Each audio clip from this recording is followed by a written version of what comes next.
Kelly's. Yeah. And frankly, I don't think there's anything that we can do because Phil can't give us the easement now. They've already gotten their subdivision approval. Right. The people are happily sequestered there. They would have to do it voluntarily. Yeah. Although you can make an argument that there's an easement by implication now. Right. Because Like I'm saying, well, it's like pulling backwards possession. It's 30 years though. The public going over it before they lose their rights. And there's other requirements that go along with it. It would be like doing a condemnation proceeding, go over like that kind of like balloon. Okay. They view it as a taking. Right. Even though it's Well, where I have everything is not the chain of title. They didn't have any notice, when they bought the house, what's being entitled by there is an encumbrance on the property. Yeah, so nobody can do this. How do they know that? It's the word of mouth, I guess. The Kennys, the Kennys probably, I guarantee you, the survey probably only shows the sewer easement from the map. Because the surveyor will pull that up as well as the meets and bounds. But it's not going to change the title. The surveyor wouldn't know that there's a public access easement because it's not in the map.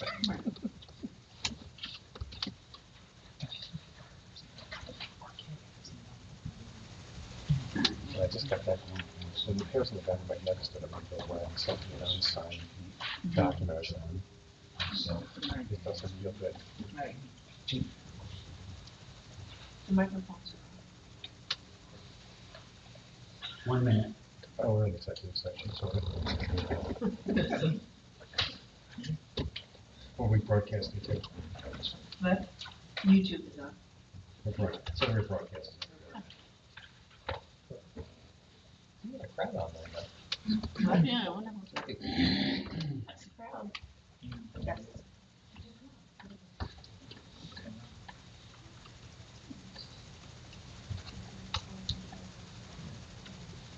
So we said. Okay, Nancy, start the recording and then we will start the meeting. We're ready. You tell me when you're ready. Ready? Yep. Okay. Good evening, everyone. Welcome to the Borough Council meeting of the Borough of Peapack And Gladstone. Today is October 24th, 2023. This is our regular meeting, and I'm calling this meeting to order. Nancy, would you kindly read the sunshine notice? Pursuant to the Open Public Meetings Act, adequate notice of the 2023 meeting dates was published in the Courier News and Burnsville News on December 8, 2022, and posted at the Municipal Complex in the Borough Library. Action may be taken. Thank you very much. Would everybody please, as everyone silence their cell phones out of respect to the meeting and join me in the Pledge of Allegiance. I pledge allegiance to the flag of the United States of America and to the republic for which it stands, one nation, under God, indivisible, with liberty and justice for all. Thank you. Nancy, just so you know, everybody on. I'm sorry? We have anybody on go to? Yes, we have 3 people on go to. Okay, roll call please. Councilwoman Dietrich? Here. Councilman Lemma? Here. Councilwoman Murphy? Here. Council President Sweeney? Here. Councilwoman Weibel? Here. Mayor Corleano? Here. Just so everyone knows, Eric Cartella reached out last minute. He had an emergency work meeting and that's why he's not. Let's start out with public comments on non-agenda items. 5 minutes each. I'd ask you to please come up to the microphone, which we need to hook up onto you, and say your name and address. So let's start with those in the room. Is there anybody in the room who wishes to address the council on a non-agenda item? Please come forward.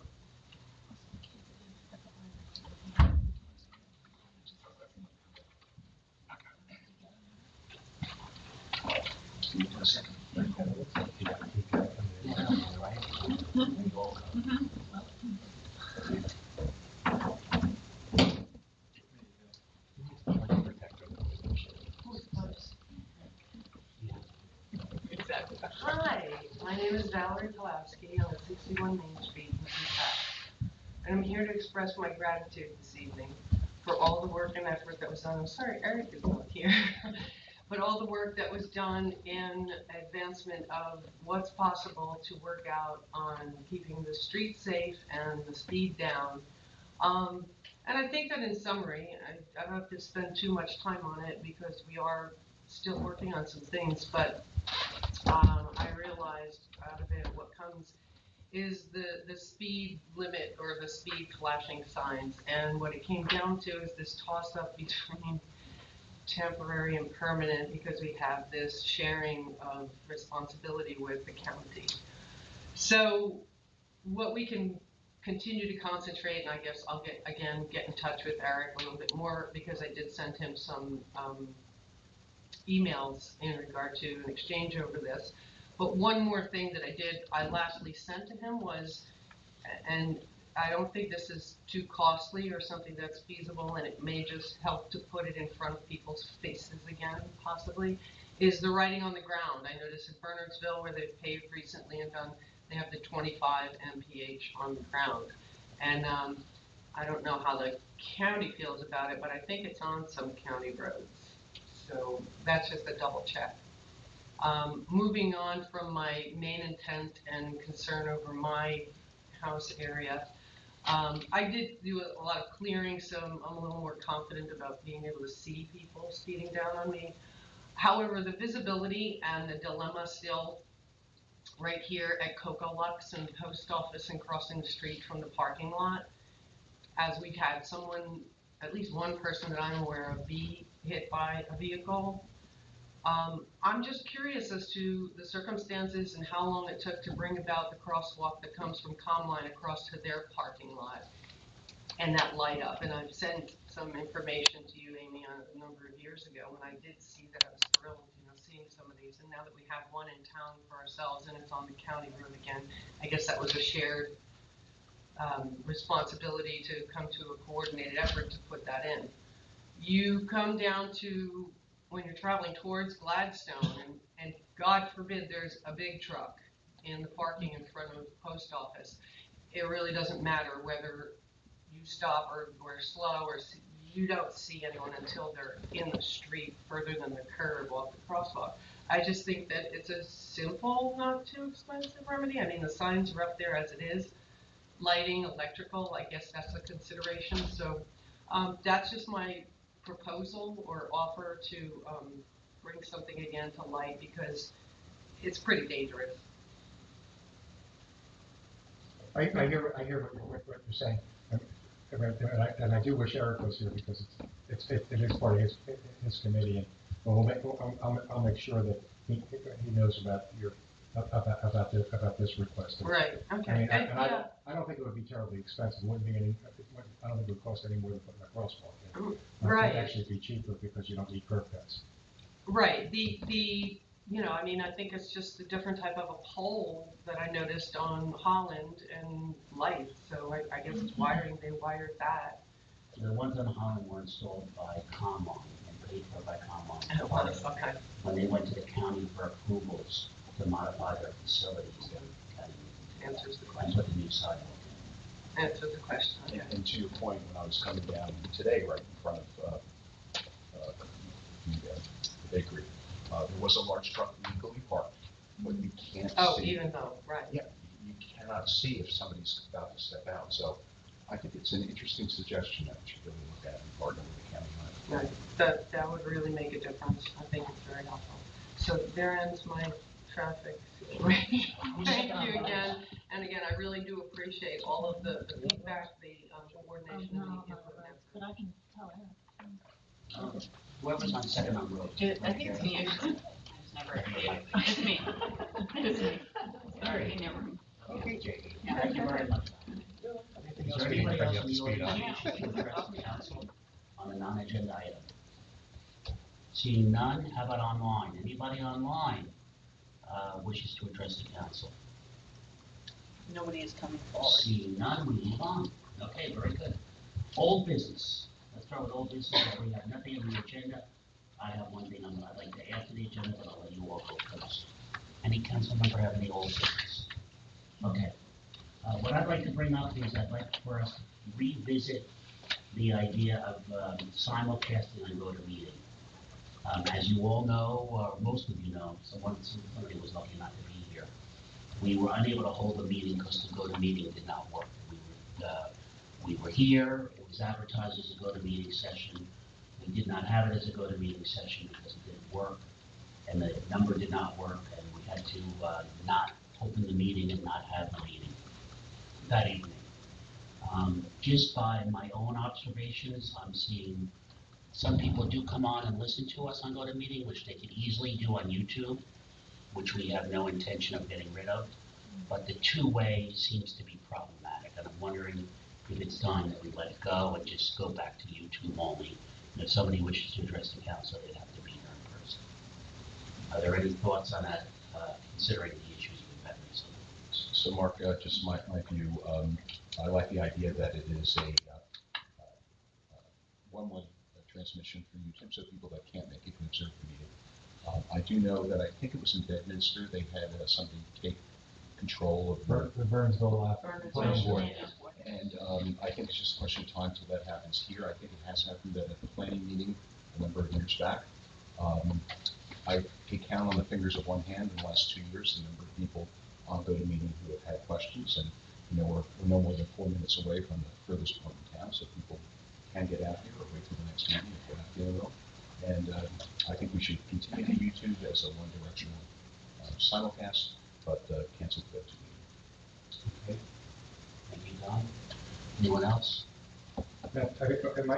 After we have a cancellation, that amongst some other factors, I like the idea of having the two-way meetings, but I don't like the idea that if we're having a meeting in person, that if we have a technological problem, that we have to cancel our meeting. So I would just go with the YouTube going forward now. Yeah, I mean, I was definitely a proponent of having this two-way GoToMeeting for the public, for people who are unable to come to meetings. And it just opens up for a whole other population of people. But, that meeting was pretty frustrating. So I definitely don't want it to be linked to us having to cancel a meeting. Like, if there was a way to still have a two-way system in which it's optional and you didn't have to publish it as a way that it's a two-way meeting, I would be supportive of that. But if not, then I would say just the one-way YouTube is acceptable. One option I thought of that could be an option is if you make you can't get to the meeting, you're disabled or some other reason, and you wanted to speak to the council, we would make a special arrangement to have it turned on that evening for that. Yeah, we could have some sort of post on the website if you need to be, you want to attend the meeting, but you can't do it live, some sort of option. But I definitely don't want it linked to the point where we publicize it, we can't do it, and we have to cancel a meeting. And by the way, I would not do it for the entire meeting. I would do it strictly to address the council. Okay. Yeah, there may be a problem with doing that way. I think it's going to be an either or, but not a hybrid that will make it available to select individuals under certain circumstances. All right. Because you would have to publicize. Oh, we could. Anybody, You'd still have to, even for one person, you'd have to do. So we could notice. do something by reservation, by special arrangement. It still would have to be. I think it also opens up people, just requesting it over and over again. Why not me? Mayor, I agree with a lot of the comments. I think we need to keep asking ourselves this question as technology changes, as certain people go to the league meeting, you'll hear about this, I'm sure, from other councils. Maybe there's some other way in the future to bring it back to two-way, because I think it's important for people who can't be here physically to be able to participate. But the technical problems, canceling a meeting is not the way to go. So yeah, that's a good point. So I think, YouTube is fine. I don't feel that it's very progressive. I think it's just the one way. Antiquated. Who's watching, right? So it would be good to have the two-way, but in a way that is very stable. So I would encourage the council to keep looking into that. That's a good thought. Yeah, We should keep our ear to the ground yeah, on what might be a better solution. yeah. One thing that, I was always in agreement, because that canceled meeting put the nail in the coffin for me for it. But one thing I do remember is like when Brad calls in, or maybe it's hard for, employees, right, to come in. So that's one thing I think what Amy brings up, look to the future, if we have a flawless system. Because there are people, not just disabled people, but people, like the chief of police, and, everyone, so that's another thought. People who have used, since I've been on council, those are the people that have used that medium. So it hasn't really been the public, it's been more or less our own people. Could we still open it up to them? No? Not the public? No. No, okay. Question asked. It's Complicated. it's either everybody has it or nobody has it. Okay. All right, so if we do have staff that we need here, we just have to have them. Yeah. Okay. That's all. Yeah. All right, so I am hearing from the council consensus to discontinue go-to-meeting, but keep our ear to the ground on potential new technologies that work more seamlessly than the number and the software and all that. Mhm. Is that correct? While maintaining the YouTube. Well, of course, while maintaining the YouTube simulcast. And for members of the public, that's both live streamed and it's archived, so you can play that if you can't see it in real time. And we will publish that there will no longer be a go-to meeting, that the go-to meeting has been canceled for the remainder of this year. Very good. Okay. Thank you. Any other old business from the council member? Okay, moving on to new business, committees and commission rationalization project. Okay, so I'm gonna start on this one, because I kind of headed this up along with John and Amy, and Nancy. And what we did here, you have a sheet of paper on it. This is through the package. What we're looking to do is along the lines of what other towns have recently done, is to eliminate redundant committees and commissions and make them more efficient, to make better use of our volunteer resources, and to eliminate the groups that the borough is required to appoint but have now become obsolete, or for which responsibilities may be combined within the group. It also allows for us to more effectively manage committees and oversee them. So I did this sheet here. I classed it into 3 different areas, and these are for all of our. The reason I'm presenting this tonight is for all of us to discuss and debate and decide if we're going to go to ordinance with these changes. So the first group that we looked at was the committee looked at was commissions to reassign from a commission to a committee. Now, it's a relatively easy change as far as the ordinance goes. However, it does make membership much easier for those on it. Technically, for anybody who's a member of, anybody who's on a commission, there are 3 commissioners and they are required to submit financial disclosures if wielded. So we're looking to eliminate that. We're not looking at all to take away any functionality of that group. So the Historic Preservation Commission, which is simply be a committee, may be doing all the same things that they do now. Likewise for the second one. So the two that we are recommending, the committee is recommending be reassigned from commissions or converted from a commission to a committee are Historic Preservation and Recreation. So Recreation will become a committee and Historic Preservation will become a committee. The second group is committees and commissions to disband or combine. So we make these appointments every year. Some of them never have meetings, some might have a meeting. So the first recommendation is that the Farmland Preservation and Agricultural Advisory Committee be disbanded and combined with the Open Space Advisory Committee to become the new Open Space and Agricultural Advisory Committee. Okay, this is something that we're seeing being done in a number of other local towns. Disbanding the Shade Tree Commission and the responsibilities which shall be taken over by the Environmental Commission. We checked into the legality of this and the reasons for having it, the reasons it was formed originally, say 20 or so years ago, really don't exist for us today, and we believe that those responsibilities and rights can be easily managed by environmental. And then restructuring one group, the library advisory board would not be a board anymore. This is really more of a semantic and library advisory committee. One other thought in our deliberations during these discussions were that it was felt that it's a good time if we're going to be making changes to the ordinances covering these things, that the following be added to the ordinance, and that is any nominee selected as a commissioner, chair, or vice chair shall serve in that position for not more than 2 consecutive years. And that's because we have some committees where the same person has been running it, and I'm not saying they're not doing a fine job, they are in some cases, and others, and others maybe not so much. But I think the committee saw the need to shake it up a little bit. It doesn't mean you can't go off for a year and come back, but to try to get some different leadership and different ideas into some of our committees and commissions.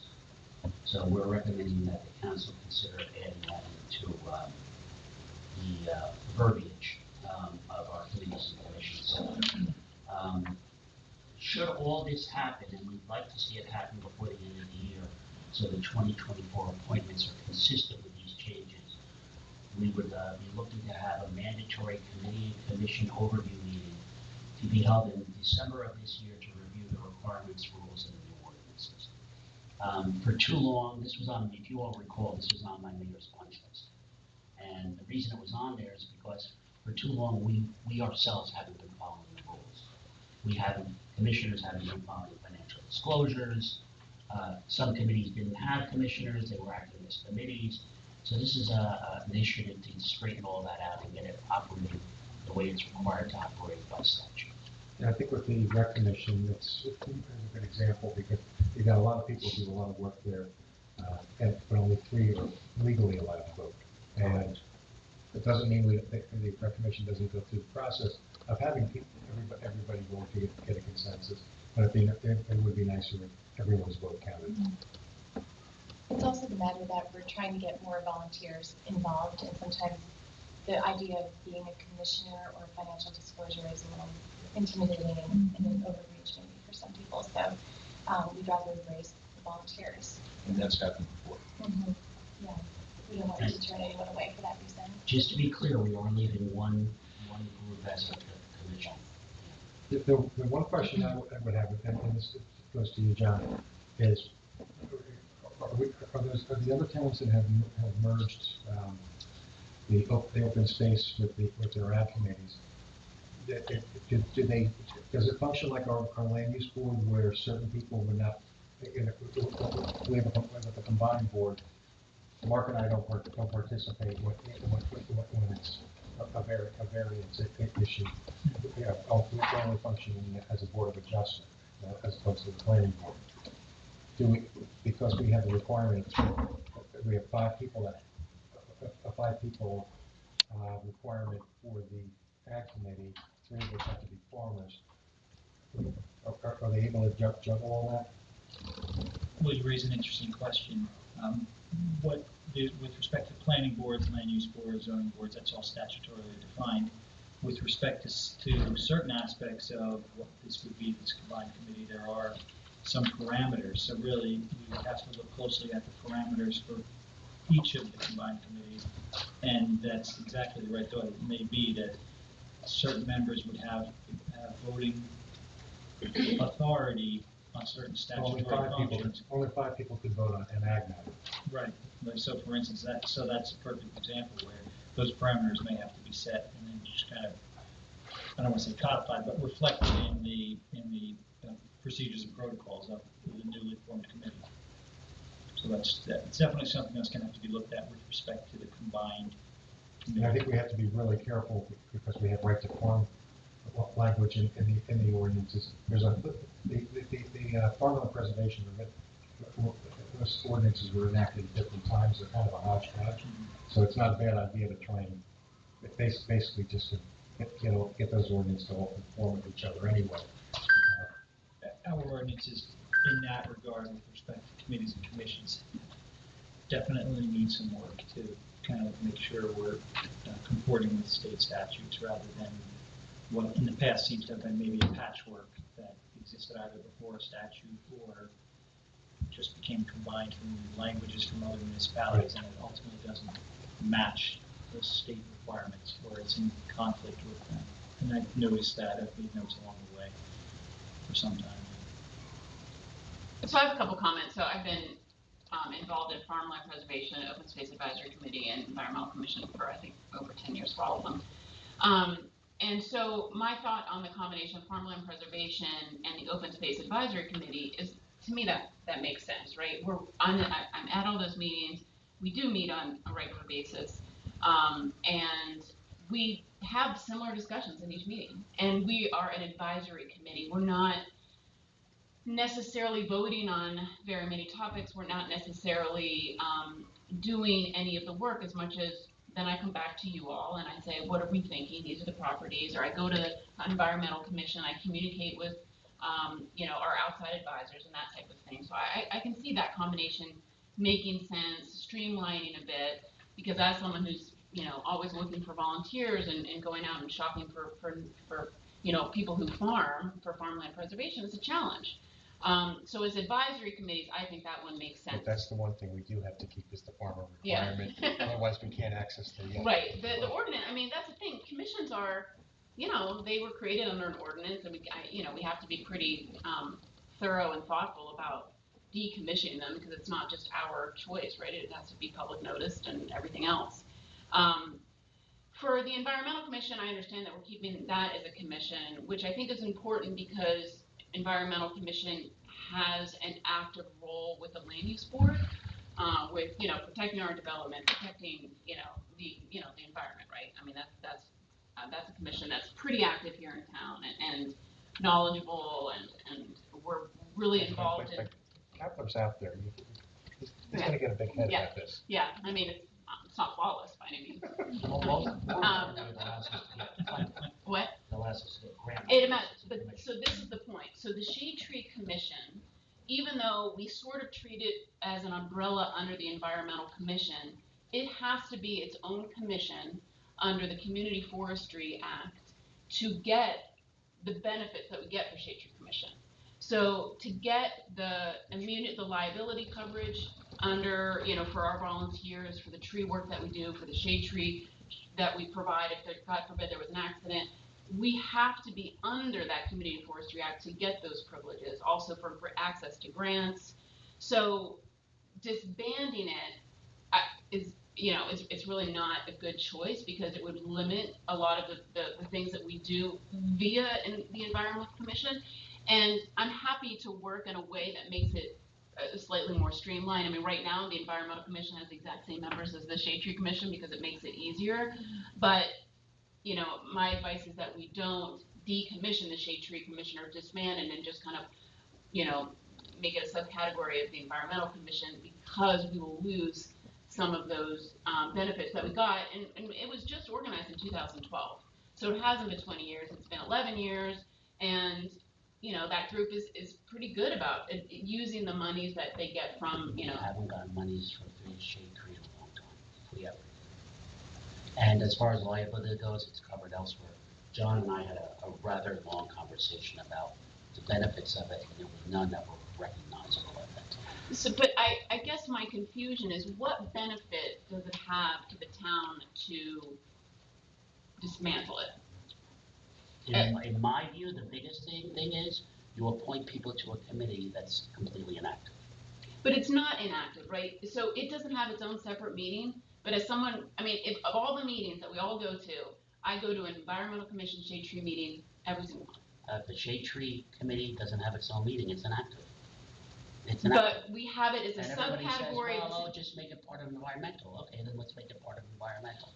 But under the state, the privileges that the Environmental Commission would like to continue using via the Shade Tree Commission identity, we won't have it anymore. And what are those? Again, it's the grant access. It's those community SIG grants that they get through those. Show me one grant we got through Shade Tree in the last 10 years. We haven't. I guess I don't understand if there was a grant that would come up that we are now unable to apply for what reason? Is it that much work for us to continue having a Shade Tree Commission? I guess I don't understand the downside of having it when it does. Like I said, appointing people to a commission that never acts as a commission. Is appointing someone to a commission challenging? And they have to file financial disclosures, sure. Have you had the people that are part of the Shade Tree Commission actively complain to the town about filing those forms? It's the first time we ever appointed somebody to the commission was when I took over as a member this year. Mm-hmm. Before that, they weren't appointed. Oh, Shade Environmental handles it. So why do it if you're just going through the motions? Well, because again, as you kind of pointed out with the volunteers, there's a population of us that all do kind of the same umbrella things, right? We're the people who care about the environment, right? So there's a lot of crossover with the people who are involved in all of these committees. And so yes, admittedly, we on the last Monday of every month, we have our environmental commission. We have a second agenda for the Shade Tree Commission. Do we log off, log back on, and say now we're at the Shade Tree meeting? No, we don't. And if that's required of us, that's what they'll do. But I don't ever recall seeing a second agenda. It was one agenda for environmental. You know. Well, there's a subcategory in the last page. Nancy ever never got minutes for any kind of Shade Tree meetings. We have to assume that it was inactive. And admittedly, we don't separate. Hold on one second. Admittedly, we don't separate out the agenda discussions. And if this is stuff that is required to maintain these, then I'm happy to go back to this meeting and bring it to their attention. Can we, kind of finish one agenda and then start a second agenda? But again, you still haven't demonstrated to me why, or at least to all of us, why it's necessary if the benefits we're getting are obtainable through other means, and you prevent having to appoint commissioners who are required to disclose private financial information unnecessarily. Well, as I feel like everyone has stated here, we've all axed on all of these committees and commissions. So I think if there's a reminder of how we should run these and who needs financial disclosures and separated agendas and so forth, I would say give this group the opportunity to comply with that, because they also use it for continuing education credits. They use it for some of the DPW workers to get some of this core knowledge. How do they do that? So it's core. John, I'm sure he'll speak at the end of the meeting. He can elaborate on some of the educational opportunities that they get on the Shade Tree Commission. And John and I had a 45-minute phone conversation. He couldn't elaborate on exactly what benefits we were getting from it. Okay. And that's why I put it on the list. I know. I know that you've been looking to get rid of it. I guess I just don't see. I'm not looking to get rid of it because I want to get rid of it. I'm looking to get rid of it to make our volunteers feel more valued, to eliminate unnecessary incursions upon their private life, which is a financial disclosure. Okay, and simply to streamline that whatever acts we take that are typical of a shade tree are done by environmental. I'm not looking to get rid of what it does. That's not my objective. But just to eliminate one committee. Well, it's the same volunteer, so I guess I don't see how It seems like you're suggesting have the same people. Well, it's been the same people for years. Right, so duplicate the volunteers on both those committees. Keep Shade Tree for the purpose of what if we want to apply for something. Because when you take it away, you lose opportunities for certain grants, certain continuing education, certain liability coverage, which it might be under the town, but we get that state coverage, those type of opportunities that you only get if you comply with the Community Forestry Act. So this is sort of like when we had, was it the Green Team? What was that? Like so the Green Team, it disbanded kind of shortly after I started with the EC, but the Green Team was an attempt. The state has, and again, John, I'm sure John will correct me, but the state has, you can kind of like work and get like certain points to get. Points. Right. Yeah, you get points to get to a certain level, and you're a green town, and there's like different levels. Yeah. And so we, as a town, as a group of like 5 volunteers, tried to get those points, and we could just, and then you have to like maintain them on a yearly basis. Honestly, we just couldn't do it. So that was disbanded. It's a record-keeping nightmare. Oh, it was so challenging, and honestly, for a bigger town maybe, but for our size town with our number of volunteers, we did get some light bulbs. Yeah. But that was quick, because again, it was the exact same volunteers, right? It was like the same couple of us that do this committee over and over again. So, I mean, this is my thoughts. I'm sure the environmental commissioner chair will speak at the end of the meeting, but I guess I just want everyone to consider, some of those points. And then quickly, before someone else speaks, to the last point about the 2-year, commissioner, when I read that, I kind of was like, oh my gosh, it's like the pot calling the kettle black, because we all sit up here and, Term limits? right. And so, so for me, I'm kind of like, okay, as a council person, this is my second term, so it's 3 years, 3 years. And I always think my first 3 years, man, I was just learning a ton. This 3 years, I know a lot more, but I still have my energy, I still have my interest. And then the next 3 years, you're like, oh, maybe it starts to wane a little bit, right? So I feel like for me personally, I'm kind of like, oh, 3 terms seems perfect, right? So I just think limiting it to 2 years seems a little bit like the House of Representatives, like you're always like, you just finally start to learn something and you have to like go back to square one. So for me, I would make that a little bit longer of a target. Like 3? Yeah, something like that. No, and then, like you said, you can take a break, come back again, but I would reconsider the 2 years. Okay, that's valid. All right, so let's do this. Just one point to what Jamie said. We're already talking about converting ag and open space into somewhat of a hybrid committee.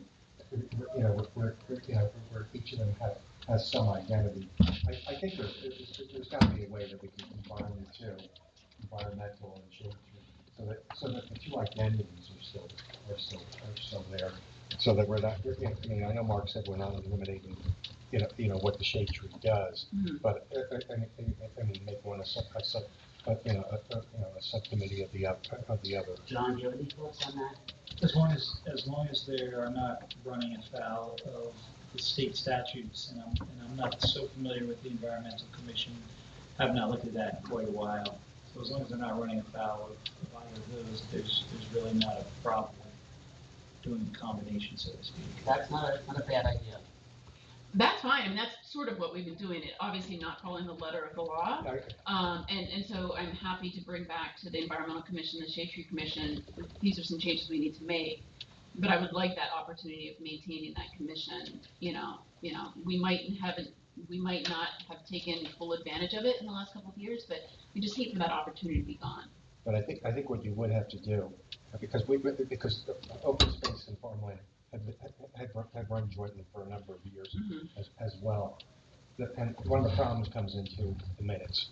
They each would need to have their own minutes, so that if you were applying for a grant, you have the minutes of the Shade Tree Commission that you're submitting. Okay, so but you're mixing up the two, so I just want to be clear. So you mentioned the combination of open space and farmland preservation and shade tree and EC. But with combining those two, open space and ag, they would still need to have minutes for each. Right, because for our farmland, our open space plan. But I would say the plan. same thing with shade tree and environmental.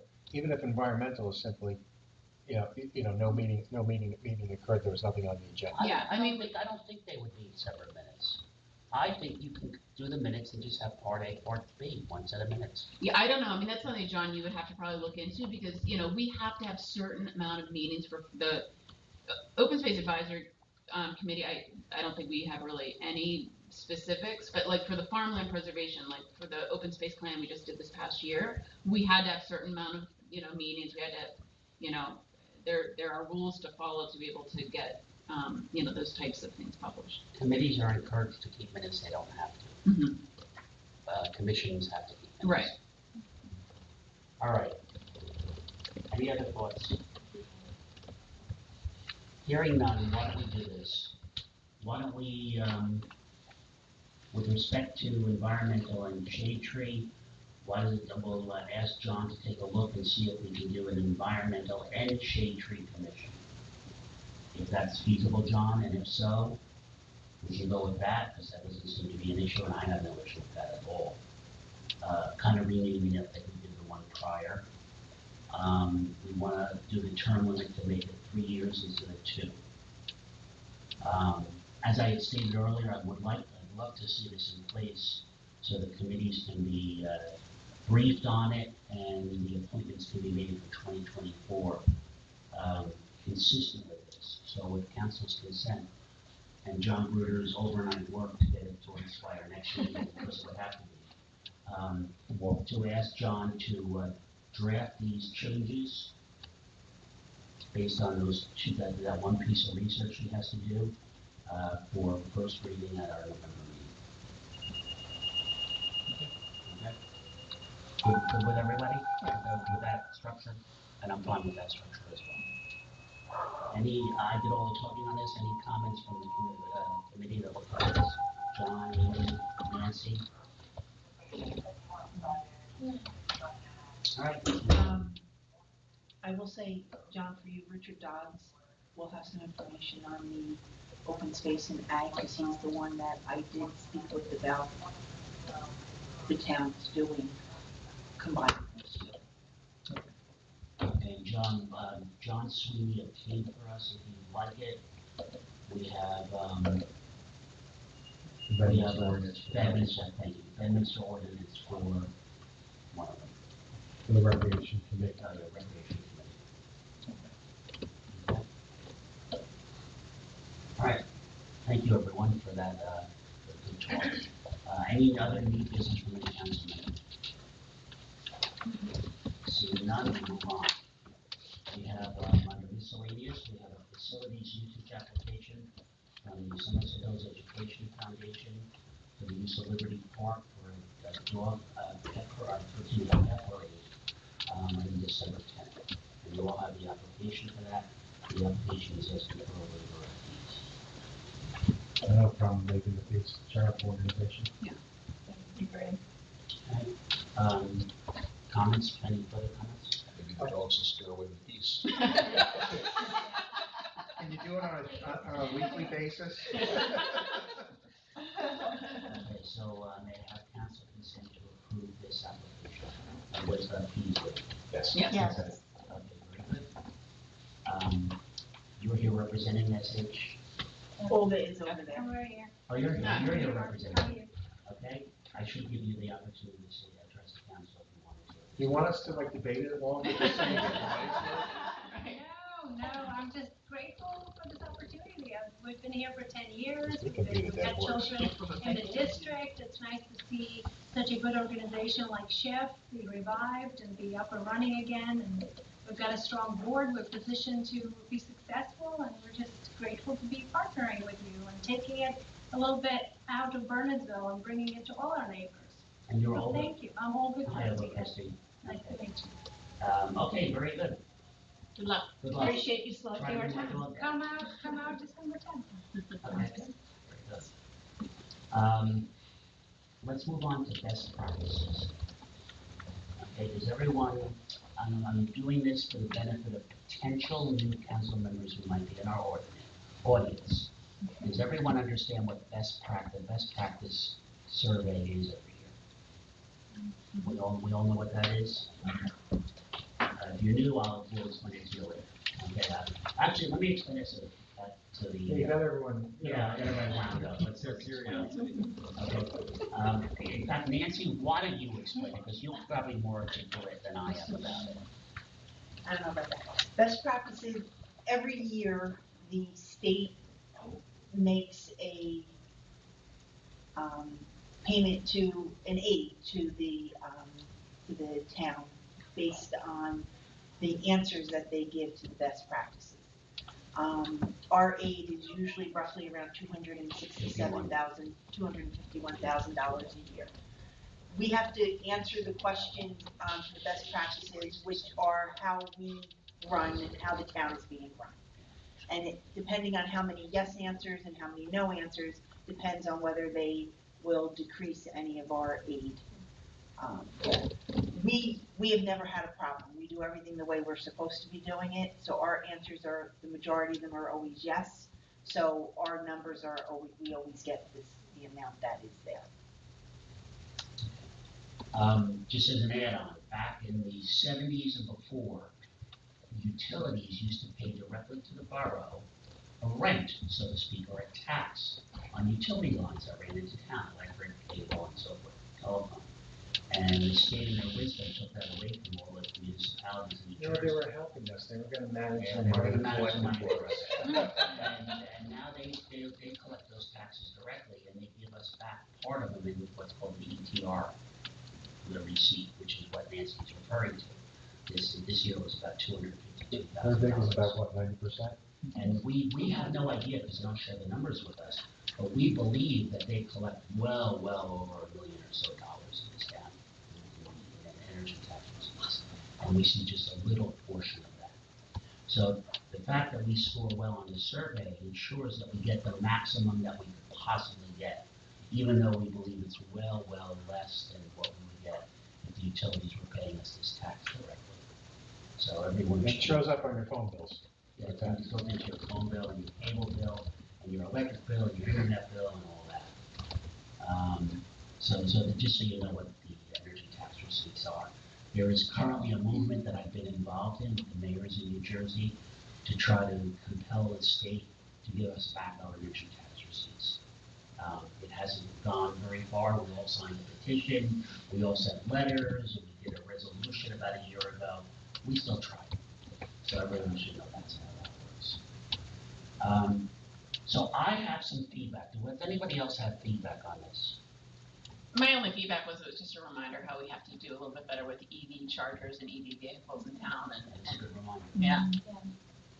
Okay. There's also a cybersecurity answer that we are no on, which goes back to our earlier conversation around the GoToMeeting, being part of, I guess, I don't know what this New Jersey Cybersecurity and Communications Integration Cell is, but it might be a way for us to protect, meetings going forward but still use the technology. So I think where we are no on this survey is a good chance for us to look at why we're no and explore those as projects for the future, along with the EV portion. Amy, I think you make a great point. A lot of these questions are where the state's looking at a direction for us to go in many areas. Yeah. Some are feasible for us and some are not. Most certainly electric is. Nancy, I have about 10 comments. I don't think it's going to be productive for me to read them to you now. Okay. I think we have a couple of mistakes in there and a couple of things that we can debate might be changeable. But I'll review that with you separately before we send this in. Okay. Okay? I'll come to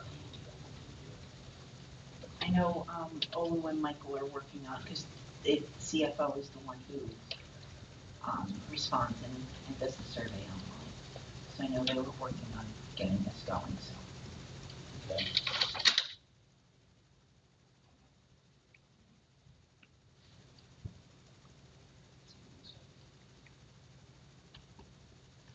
Okay. Does any council member have any other miscellaneous items for public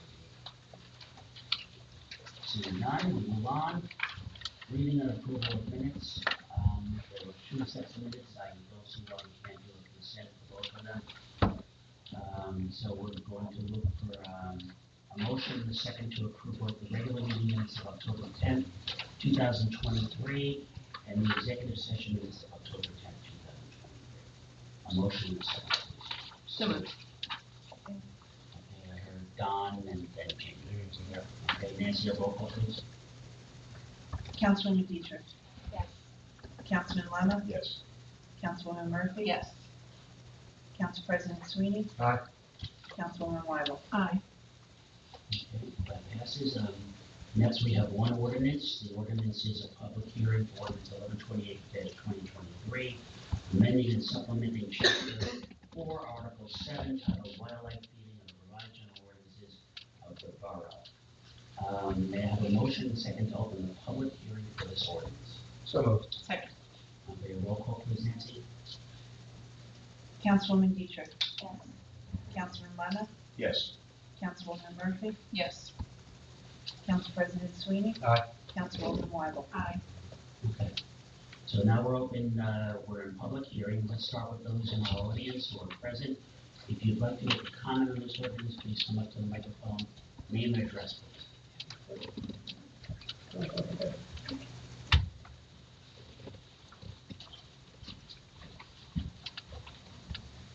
Good evening.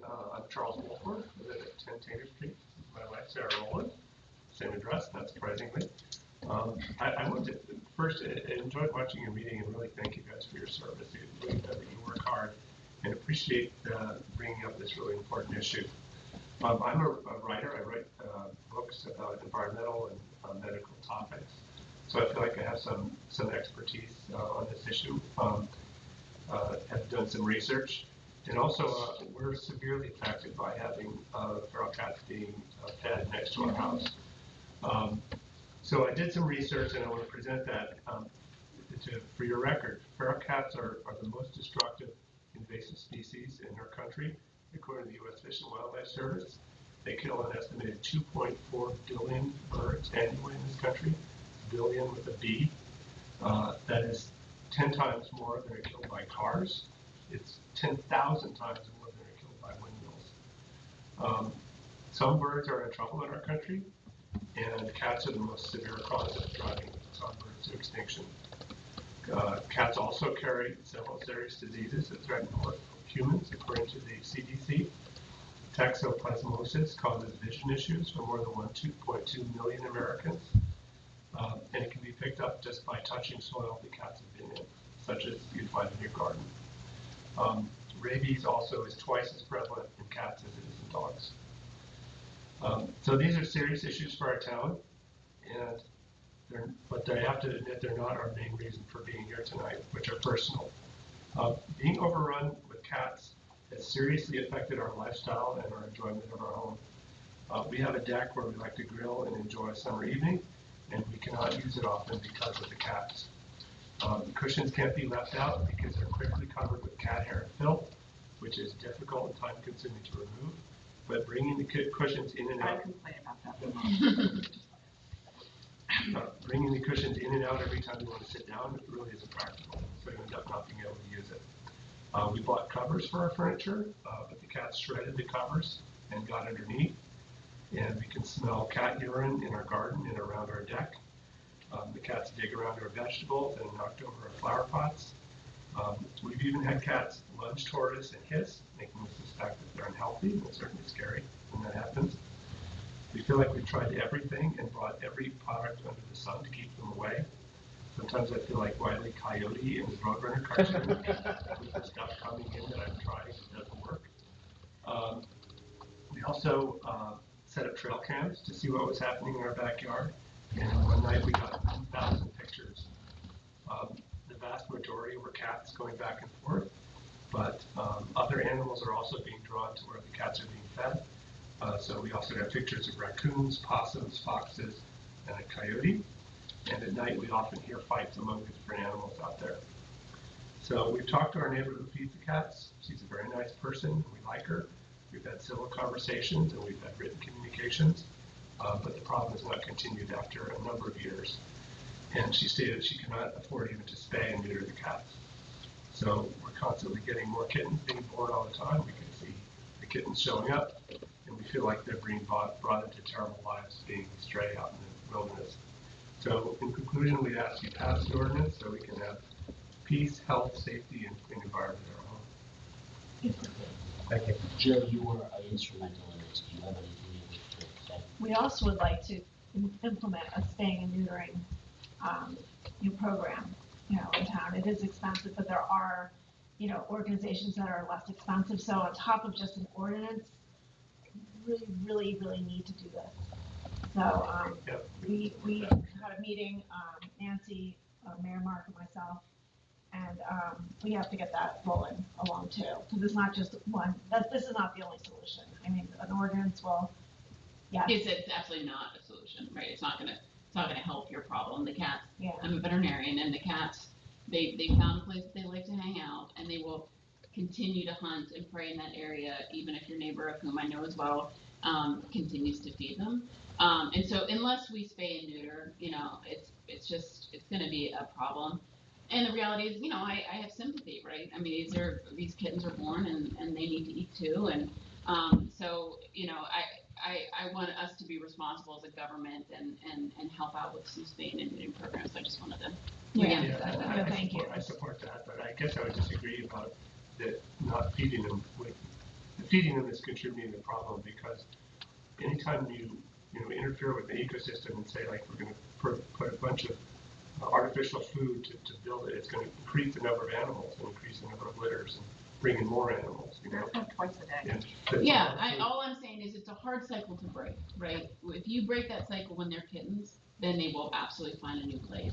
When they're adult cats and they've been living in that same area for a long time, cats are, they don't necessarily roam long distances. So those cats who are around the house that I know you're speaking of, the adult cats, aren't going to be too anxious to go other places. They're still going to find, animals. So, I would just love to see us spay and neuter and prevent more kittens from, having to, go through the They same. take refuge on our deck, the new kittens every spring, to Yeah. get away from the big cats. Yeah. It's like it's a harmful cycle. Yeah, But also, even in 5 years, it started to go, I'd be happy because you've been doing it for a while. Right, and for sure that cycle will be broken, right? If we stop feeding them, and eventually it's going to help. It's just not going to be a quick fix. Yeah. So I was not aware that you had a fish. You live on Tanner, you said? Correct. So I was not aware that you had a feral cat issue in your neighborhood. Yes, the introduction of this ordinance, just so you're aware, was prompted and driven to us by a similar issue in another neighborhood, where somebody was feeding and there was up to 25 feral cats roaming around, creating very much many of the same nuisances that you were experiencing in your home. Yeah, we don't know about the other issue. We're next door to where they're being fed, and we've done everything we can do. Same case. So we did investigate with animal control, we looked into the laws. The laws are somewhat vague on it, however, there has been circumstances in other towns where they implemented an ordinance similar to this. And what it does is will give the borough some responsibility. Okay? How much we can do, we'll see, but absolutely the ultimate solution is, what's it called, Jamie? TNR? Trap neuters? Yeah. TNF? Yeah, it's trap, neuter, spay. Trap neuter, spay, and that's ultimately, but it is very expensive. It is. $400 plus a cat. Yeah. We certainly can't do it. We do A lot of licenses, so. But at least it's where you're for a second, We don't license cats. such that our zoning officer can go and enforce these fees that should not be occurring. It will hopefully help. We appreciate So I do appreciate you speaking on this. Can we declare a health emergency and have the Board of Health do the T as in trap and then bring them to a shelter to help speed up the process? I don't know, we'll have to find that out. I know that if they trap them, we have to pay for that. It won't be 400 a cat, that's what I'm saying. No, but you can't just trap them, you have to do something with them, which is new trap and neuter them. Yeah, if you just trap a feral cat and take it to a shelter, it'll just be euthanized. So, okay. You kind of have to do the whole, all or nothing. I mean, if euthanasia is the choice that whomever's involved, you can. It's a feral cat. There's actually not a law against that, to my knowledge. But you can't if it drops off at a shelter. They'll just be euthanized. Because a feral cat, it's one thing to trap kittens, right? You can rehome those kittens if you spay and neuter them. That's great. But the adults, once you're a feral cat, you're a feral. You can't reform them. The raccoons are afraid of them. Yes. And in the program, I'd say get a couple dogs, but the dogs would be afraid of it. They're a little afraid too. Yeah. if a kitten goes into the trap, would they say, well, we're not going to neuter the kitten, we're going to bring it to the Somerset Regional Animal Shelter because it is adoptable? Well, I think that if we did, we could take it to a shelter and they would very likely accept it and they would very likely get adopted out. But it's amazing how quickly a kitten will become feral. It's not like, you have 6 months, you have weeks. Really? Yeah, they embrace their nature. That quickly, too? Yeah, they're weaned relatively quickly and they just become feral quickly. It's really, Well, they have it's to nature. survive, and that's what we see there. When Yeah. they're little, they'll come up on, and they'll be kind of cute, and you feel really sorry Right, for and them, then they're quickly. weaned like 4 weeks later. And you Yeah, want them it around. really is an amazingly quick process, so, Okay, Thank you. you. again. Thanks again.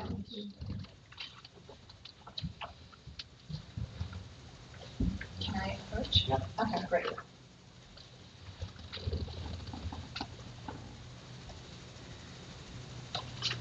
Hi, I'm Julie. I am on 19 Tainer, and I am very sympathetic to what's going on. At the same time, my neighbor and good friend is the one that has been feeding them and taking care of them, and I think that she should at least have the opportunity to sort of speak on her own behalf and sort of give an indication of what's been going on from her viewpoint as well. She pays a ton of money to try and take care of those cats. She's taken a lot of them in when they're like before they really become feral, and she has a number of them that live in her home with no issues. And I just feel like if something this for her would be really heartbreaking if the efforts were made to just have this as not an option for her. She's dedicated a lot of her life and her schedule goes around feeding those kittens and taking care of them. And she's had, a couple that have passed and she's, had funerals for them in her yard and, she's an animal lover. She's a good person. And I am totally sympathetic. I get what you guys are talking about. I can't even imagine what that's like. At the same time, I think that, you have to always sort of hear both sides to everything. I think your neighbor should have been here tonight. Yeah, we want to respect the public meeting. Yeah, yeah. And it is a help. She doesn't really get online too much, so so. I would have a conversation with her and, just let her know what's coming. And, she puts all this effort into feeding them and I see some of the, the bowls and food and maybe if she, and I don't know what her funds are like, I would, but. Right, and she was spaying and neutering for a long time and absorbing costs for that. And it finally got to the point where she basically she couldn't keep up, but I mean, I know. It's hard, because if you don't spay and neuter them all. Right, and I know that a couple people down the street, like, that are older, they sort of adopted a couple of the ferals where it was like their source of enjoyment and companionship because they're both living alone, and so, that's sort of another thing that I think is to consider, and I get if she didn't get on, I know she didn't realize it was tonight. But if you're gonna have, if you're making them sound like pets, and if you're gonna have pets, you have a responsibility as a pet owner, if you will. My dog's not supposed to be on my neighbor's property. Right, I agree.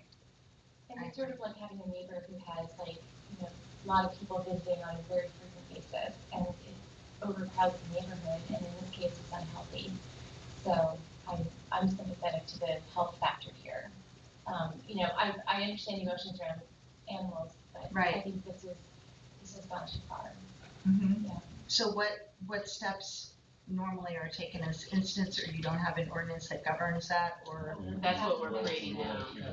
Okay, and so. This is the second reading of the ordinance. It was about a month ago. We had the first reading, right, which is how ordinances are passed. We have a first reading, and then it gets advertised in the newspaper as well as online, and as well as and the hearing date, which is tonight, is advertised with that, so that members of the public, if they're interested, can comment on it. Okay, is that in relation to other animals as well, or is that just strictly, Well, that's how every ordinance gets passed. Okay. And this ordinance is on second reading now. Right. Okay. But it does mention, it might mention other wildlife. Right, that's what I was We had that understanding. Yeah, so we just added in feral, and it's not just feral cats, it's outdoor domesticated cats as well, so you can look at the ordinance. But to this gentleman's point, cats are a real issue, outdoor cats. They really do cause a lot of harm, and the population is out of control, which is, as with any animal population, it's really challenging then for that population to survive and thrive. And they're decimating the songbird population, and it's hard. But I guess I would warn your neighbor. I mean, I know who it is, and just let her know what's coming. It's going to be a warning system and then a finding system. Associated with this ordinance, and warn her that those fines would be way better spent spaying and neutering some of these kitties. So, just my 2 cents. Do you think that it's a possibility that you might go with me over there to talk to her? I don't know about that. I mean, you know where I work, and you don't make house calls, do you? Yeah. This is a can of worms I don't want to open, but I definitely am not going to open it. But there are local clinics that you can reach out to and ask them about. Listen, my town is passing this ordinance, and there are feral cats in this town that are going to lose, a part of their source of food. What is your pricing? How do you handle it? Neutering is pretty cheap. And so if you can neuter as many males as possible and leave the females behind, that's one way to try, because it's just cheaper. But the reality is obviously kittens come from females, so. You know, it's like, it's a hard population to break that cycle. You can decrease the numbers. I'm feeling a little uncomfortable.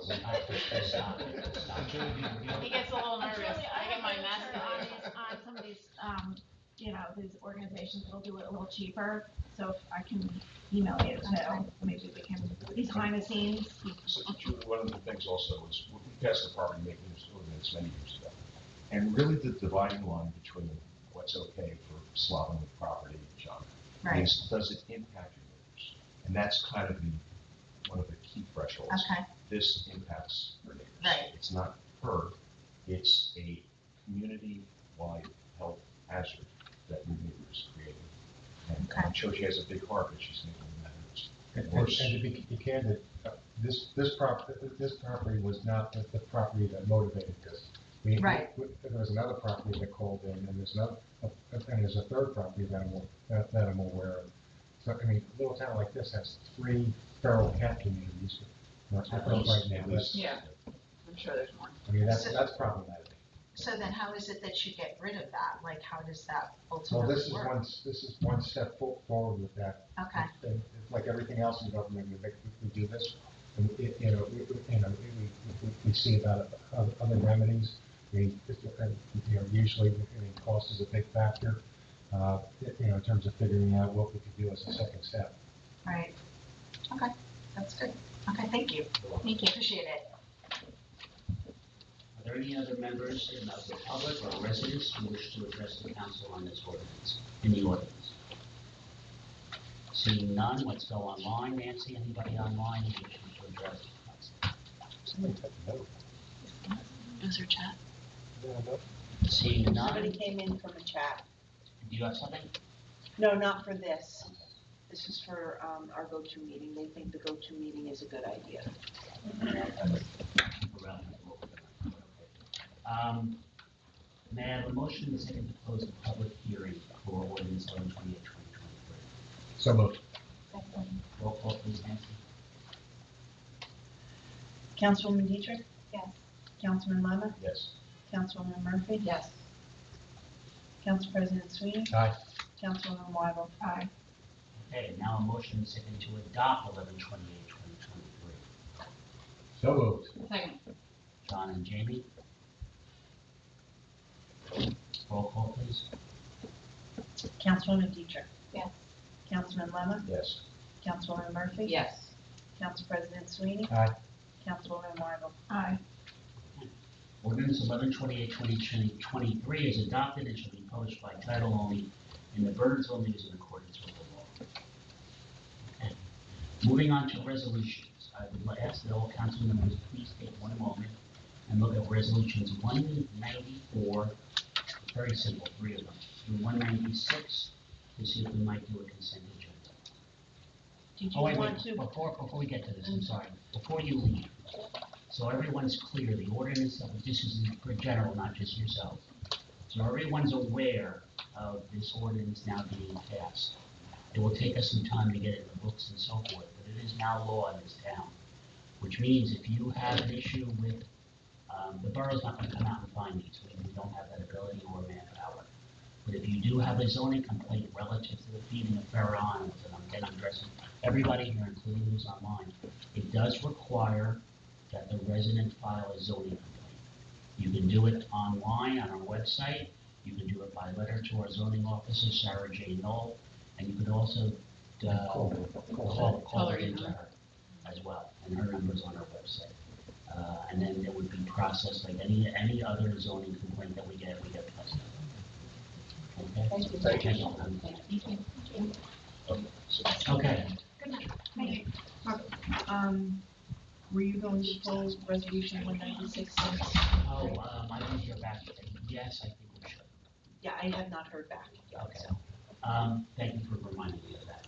I want to pull 196-20-23 because a question came in from one of our valued employees today, and without having gotten that individual an answer back, I think it's inappropriate for us to address this resolution tonight. So I'd like to pull without objection. Yeah, I'd like to pull it. Are we good with that? Okay. Everyone's okay. All right. So then we very simply a consent agenda for 194-23 to 195-23. So moved. Second. Roll call please, Nancy, that was Don and James. Councilwoman Dietrich? Yes. Councilman Lemon? Yes. Councilwoman Murphy? Yes. Council President Sweeney? Aye. Councilwoman Weigel? Aye. Okay, moving on to resolution 187-23, approval of bills as signed and listed on the bill payment list. I'll make this easy, the amount is $749,117.83. Does any council member have any item see any item on the bill list that they wish to be pulled for discussion? I just have one quick question. There was, PO 6152, it was the decal removal at Bedminster Car Wash, $750. Was that associated with the, With the paint- cars. with the, Not with the pink car, but with Okay. the, but it was a One of the removal? cars, Was it like yeah. an old removal? Okay. yes. Okay, I just wanted, when I saw removal, I was like, what was the removal versus the add-on? Okay. Yeah, no. Great, thanks.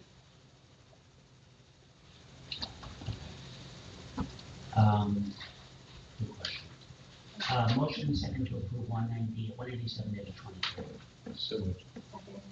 Roll call please, Nancy. Councilwoman Dietrich? Yes. Councilman Lemon? Yes. Councilwoman Murphy? Yes.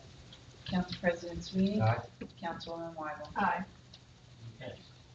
Let's start with council. Let's do council reports from any councilman, councilwoman, mayor, borough attorney, or administrator. So, does anybody have a council report they wish to give? Just a couple of quick updates. I mentioned this in passing at the last meeting. The Council committee? police, the police department's holding a coat drive. So if anybody has any extra coats, just drop them off over at the police station and taking them until December 10th.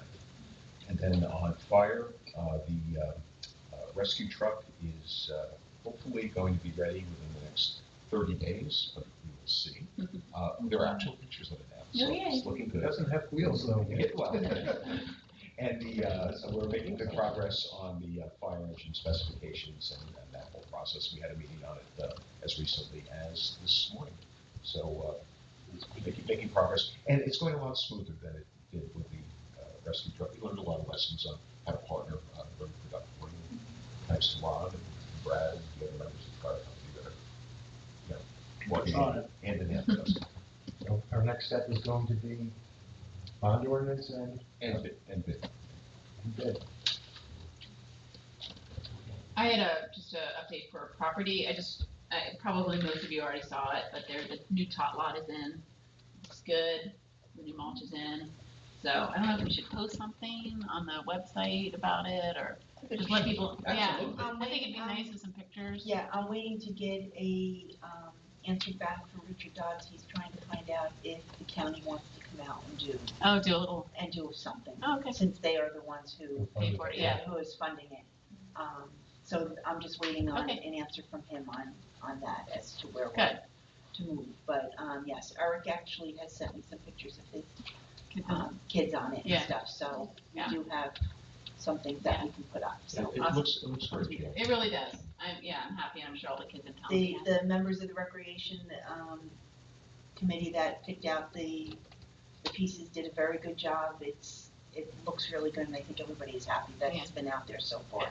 And there's a lot of work involved with the report too. They were meeting with all the salesmen on Yes. site to map it out, and I think we've got a real education in terms of how that equipment has to be so far from the fence and so forth. Correct, yes. It wasn't just looking through a catalog. Right, and what's ADA compliant, what's not, and that was one of the reasons, because there is some, parts of the equipment that are all ADA compliant, that, why the county was able to give us the grant money. Kudos Great. to our rec committee that helped us with Yeah. that. Yeah, and thank you to the state, the county, excuse me, the county for providing funds. Another update is, I let Mark know about this, but we have clean community money, from the state. And that's monies that are supposed to be used basically for garbage and recycling and cleaning up the towns, cleanup projects, so forth. So we have a very good balance, about $54,000 balance in that. And to be able to get more money from the state, they really want to see you spend it. And so we are going to replace all of our kind of dilapidated garbage recycling pairs in town, the ones with the wooden panels sent down the side with all the broken tops and everything. do all those, like the metal ones that are in the park, the new Liberty Park. So we're getting 14 new sets of that.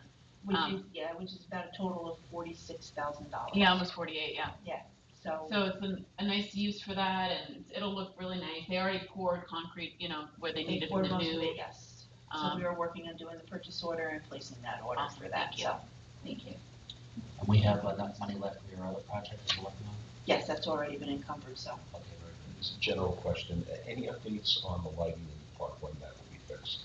We just got the bill from, Chester Lighting, and it's $31,000, so I'm putting together that and the other information to submit to the insurance company to see what we'll be getting back from that, and we'll be in the process of ordering. 31,000 for one transformer? No, it was not just the transformer, it was the lights that blew also. So Yeah, all they the got low voltage destroyed. lights. All the low it was voltage energized lights. with the light. Yes, Wow. That one. so they were all, and because of the lights that they are, the 10 of them, they were expensive lights. So two thoughts. One, it was a freaky store, right? To have, and my house was hit by lightning in that same store, by the way. So I lost $5,000-$10,000 worth of electronics. But the second thing is, I wonder if there's another way to possibly ground it to prevent that surge. We can ask the electrician. I'll talk to Brad about that. I'm sure there is. Yeah. Yeah, learn a lesson from it. Thank you, Jamie. Anybody else? Commissioner John Bruder. Just briefly, on Tucker property, we have Apgar doing the survey now, so that as soon as we get that should help to really move things along. Yes, This is already done. No, on my list was the tot lot, so we've talked about, no, that's okay. All right. Steal your thunder. You took the top line away I from her? know.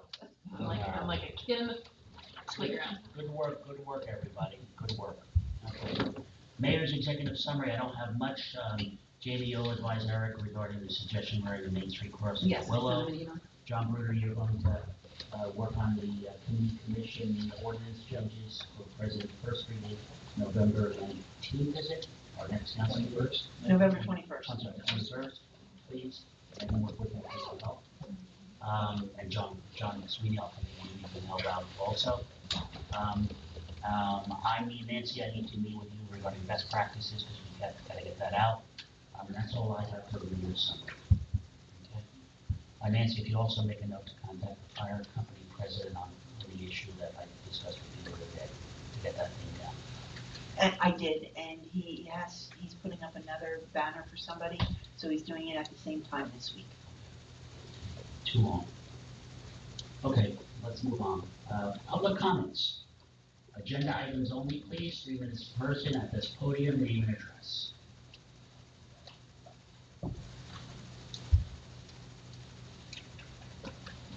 Don Kaplan. First I thought you were gonna stand up. I'm like, really? Hi, John Kepler, 25 Outland Avenue, Chair of the Environmental Commission, Chair of the Shade Tree Commission. So we do have separate meetings within the same meeting. We have separate agendas. We have separate budgets. The whole reason we did this was back in 2012, I attended core training, which is required to be compliant with the Community Forestry Management Act, which affords shade tree commissions, not DCs, immunity for anything that happens related to trees. As long as you're compliant with the act, you have to have a core, at least one volunteer core trained person and one employee trained person. And you have to take continuing educational credits each year, a total of 8 between 2 people. And you have to have a plan. So that's basically the requirements. They're not huge requirements, but they are requirements, but it affords you immunity. That's different than insurance. You can be insured, you still can get sued. If you have immunity, I think Councilman Sweeney can testify as to what the difference is. In fact, you voted for the separation of the 2 committees back in 2012. Yeah, I remember. I remember what, and I remember you told us we needed to do it also to access grants though. Right, and that's true. And we do get grants, and we have gotten grants through the Shade Tree Commission. So I think we give up a lot in merging the two. I think the wording could be changed in the ordinances such that, the membership is the same, so you don't have to appoint people where you can do one lot appointment. It doesn't have to be the same thing. You could have two different chairs, then they definitely have a separate meeting because it'll be run differently.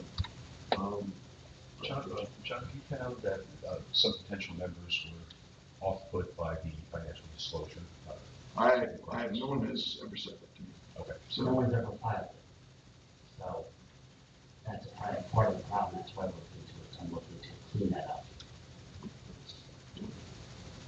See what the reaction is when you ask people to file.